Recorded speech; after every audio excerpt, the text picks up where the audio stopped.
જય ઈસુ।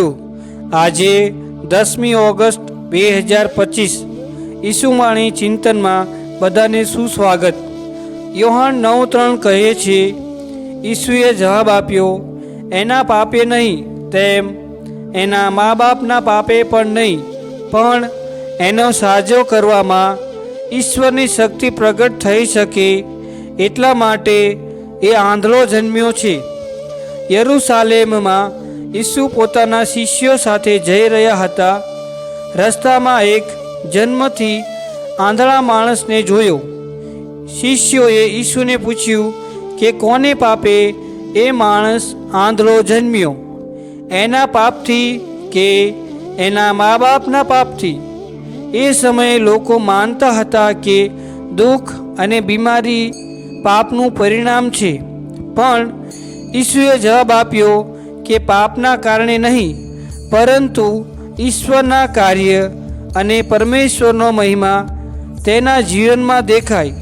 ઘણીવાર આપણે માનીએ છીએ કે મુશ્કેલી પાપની સજા છે, પણ ઈસુ શીખવે છે કે ક્યારેક મુશ્કેલી ઈશ્વરના મોટા આયોજનનો એક ભાગ છે। યોહાન 9:5 ઈસુ કહે છે કે હું જગતનો પ્રકાશ છું।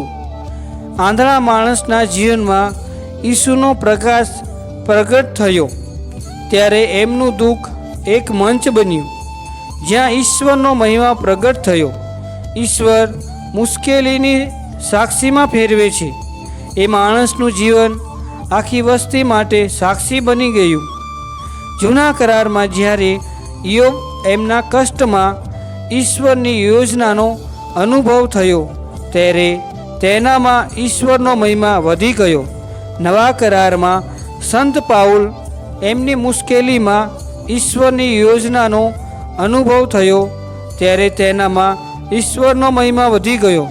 જો આપણે પ્રભુ ઈસુને અમારા જીવનમાં આમંત્રિત કરીશું તો એ પ્રકાશ અમારો માર્ગ બતાવશે। ઈસુ આંધળા માણસના જીવનમાં આવ્યા તે દિવસ ફક્ત એની આંખો જ નહીં, એનું હૃદય પણ ખુલી ગયું।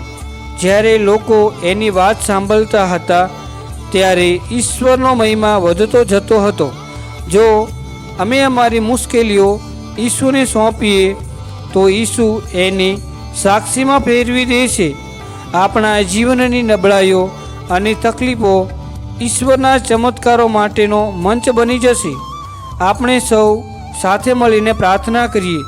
હે પિતા પરમેશ્વર, તમે આંધળા માણસને તમારો મહિમા પ્રગટ કરવા પસંદ કર્યો, તેમ અમારામાં મુશ્કેલીઓ હોય ત્યારે અમને યાદ કરાવો કે આ મારી સજા નથી, પણ તમારો મહિમા પ્રગટ થવાનો અવસર છે। તમારા પ્રકાશથી અમારું જીવન ઉજાસમય બને એવી કૃપા કરો। પ્રણામ મારિયા, કૃપાથી પૂર્ણ, પ્રભુ તારી સાથે છે। ભાગ્યવંત સ્ત્રીઓમાં અને ભાગ્યવંત તારા ઉદરનું ફળ ઈસુ। હે પવિત્ર મારિયા, પરમેશ્વરની માં, અમો પાપીઓની વાસ્તે વિનંતી કર, હમણાં અને અમારા મોતની વખતે। આમીન।